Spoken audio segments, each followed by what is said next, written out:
Bismillahirrahmanirrahim. So, students, welcome to our channel. Its name is Math Sports with Sir Hasan Salim. Inshallah Ta'ala, the basic purpose of this channel is just to facilitate the math queries regarding each and every grade. Okay, you people are most welcome to comment and you can ask anything you want. Okay, so today basically we just need to revise the basic algebra science. Okay, most of the students ask so many times just to revise these concepts so that everybody will be equipped enough to solve these type of questions. Okay, so basically when we are talking about the algebra sign, the rule is addition and subtraction have the same rule, and we have different rule for multiplication and division.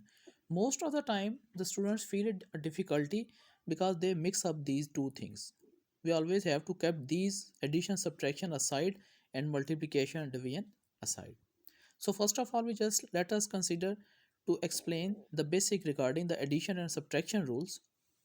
बेटे हमेशा आपने याद रखना है कि आपके पास जब कभी भी सेम साइन होंगे हमेशा आपके पास दो रिजल्ट्स आएंगे. हमेशा आपने उन दोनों साइंस के साथ जो कॉफिशिएंट है उनको ऐड करना है और साइन साथ किसका लगाना है, साइन ऑफ ग्रेटर वैल्यू. हमेशा एडिशन और सब्ट्रैक्शन जब भी आएंगे अलजेब्रिक एक्सप्रेशंस के अंदर, जब कभी भी उनके साइन सेम होंगे हमेशा वो आपस में ऐड होंगे और साइन किसका आएगा, ग्रेटर वैल्यू का. सपोज एक एग्जांपल हम लेते हैं. साइन सेम का क्या मतलब होता है, either they both have positive sign और नेगेटिव साइन. ठीक हो गया. अब इसके आंसर के अंदर हमने पहले ही एक्सप्लेन किया था जब कभी भी इनके साइन सेम होंगे, पहली बात है always they will add up. 6 + 3 9 and sign of greater value, greater value का साइन 6 का साइन क्या है, प्लस, तो it's mean it's answer is +9. Okay. Similarly -3 और -6 ये भी तो साइन सेम है तो इस पर भी सेम रूल अप्लाई होगा. We will add them. 6 + 3 9 and sign of greater value, यहाँ पर ग्रेटर वैल्यू 6 है, उसका साइन क्या है, माइनस, तो -9 will be the answer. That is clear. This is for same sign. Now we will explain what will happen when we have different signs. Multiplication का हम next video में discuss कर लेंगे. ओके. जब कभी भी डिफरेंट साइन होंगे algebraic expression के, always we have to subtract. This is the basic step. Again sign will be of greater value.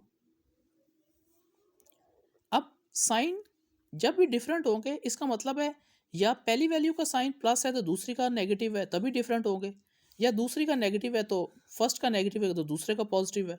ठीक हो गया. ये दो पॉसिबिलिटीज हो सकती हैं. जब कभी भी साइन डिफरेंट होंगे तो हमने सबसे पहले बेसिक स्टेप क्या करना है, सब्ट्रैक्ट करना है. सब्ट्रैक्ट हमेशा ग्रेटर में से लोएस्ट माइनस होता है. अब यहाँ पर आपने साइंस को बिल्कुल छोड़ देना है. हमने सब्ट्रैक्ट करना है. 6 में से 3 माइनस किए तो 3. Sign of greater value means यहाँ पर साइन ग्रेटर वैल्यू है 6, उसका साइन है माइनस, तो हमारे पास -3 will be the answer. Again signs are different. जब कभी भी साइन डिफरेंट होते हैं always we have to do subtraction. 6 में से 3 माइनस किए तो 3. साइन ऑफ ग्रेटर वैल्यू 6 है, उसका साइन है माइनस, तो we will do minus. So that is the basic rule just to solve the questions regarding algebra, basic algebra, when we are having same signs or different signs. Better do a lot of practice. Do subscribe the channel and click the bell icon. Jazakallah.